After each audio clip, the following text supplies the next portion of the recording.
محمد ادریس صاحب، بخاری شریف میں حضور پاک کا ارشاد ہے کہ اس طرح نماز پڑھو جس طرح تم مجھ کو نماز پڑھتے دیکھتے ہو۔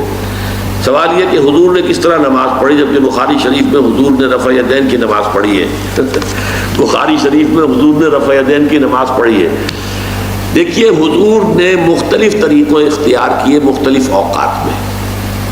اب صحابہ کا طرز عمل یہ ہوتا تھا کہ مثلاً ایک روایت آتی ہے کہ ایک صحابی حضور سے ملنے آئے، کوئی بدوی تھے، دیہات کے آدمی تھے، انہوں نے حضور کو دیکھا کہ آپ کا گریبان کھلا ہوا تھا، آپ نے بٹن لگائے ہوئے نہیں تھے۔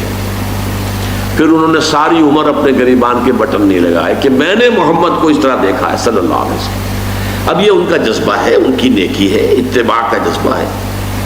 یا ایک سفر میں کسی کو دیکھا، کسی نے دیکھا کہ حضور ایک درخت کے نیچے سے ہو کر گزرے، اب وہ جب بھی جاتے تھے وہ درخت اس کے نیچے سے ہو کر گزرتے تھے، چاہے اس کی کوئی مقصد نہیں، لیکن یہ بھی ایک اتباع کا جذبہ ہے۔ تو اس میں یہ ہے کہ نماز کی بعض چیزیں ایسی ہیں کہ جن میں معلوم ہوتا ہے کہ حضور کچھ اس میں رد و بدل کرتے رہے۔ کبھی آپ نے ہاتھ بالکل کھلے چھوڑ کر بھی نماز پڑھی ہے، کبھی آپ نے ہاتھ نیچے باندھے ہیں، کبھی اوپر باندھے ہیں۔ اسی طریقے سے رفع یدین کبھی ایسا بھی ہوا ہے کہ آپ نے وہ کی ہے جیسے کہ اہل حدیث حضرات کرتے ہیں، اور جیسے کہ یہ شیعہ کرتے ہیں وہ اس سے بھی زیادہ کرتے ہیں رفع یدین۔ اہل حدیث سے آگے ہیں، وہ بہت آگے ہیں رفع یدین کے اندر۔ اور ایک رائے یہ ہے کہ حضور نے آخری زمانے میں آ کر سارے رفع یدین چھوڑ دیے تھے سوائے یہی جو تکبیر تحریمہ کے وقت ہے۔ اب یہ روایات، اب یہ بحث ہو جائے گی علمی، کس روایت کا کیا مقام ہے، کس کی کیا حیثیت ہے۔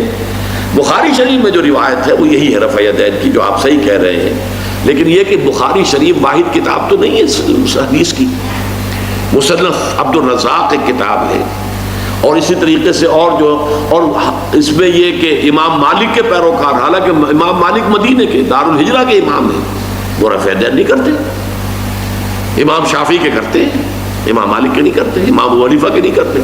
تو ان چیزوں میں بہت زیادہ پریشان ہونے کی ضرورت نہیں ہے۔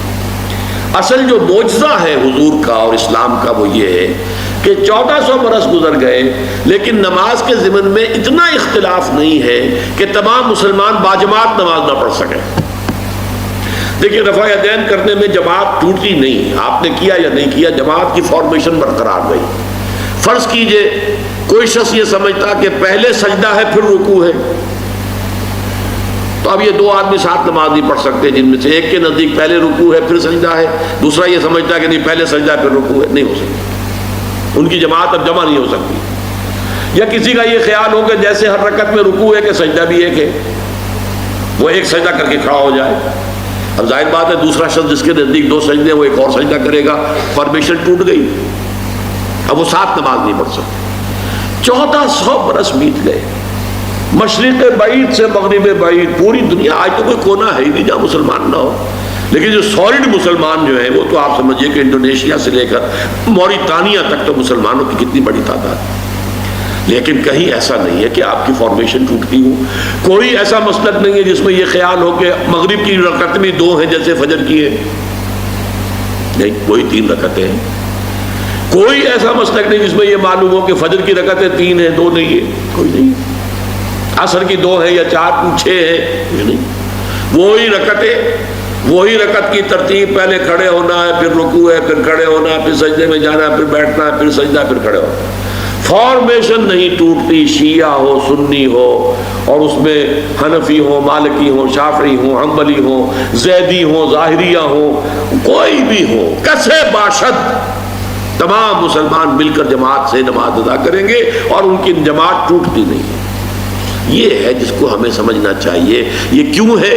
صلو کما رأیتمونی اصلی، کہ حضور کی کو جس طرح دیکھا صحابہ نے نماز پڑھتے ہوئے ویسے نماز پڑھ رہے ہیں، صحابہ نے ویسے نماز پڑھی، پھر آپ کے بعد تابعین نے اسی طریقے سے نماز پڑھی، پھر اس کے بعد تبع تابعین نے پڑھی، نسل بعد نسل منتقل ہو رہا ہے۔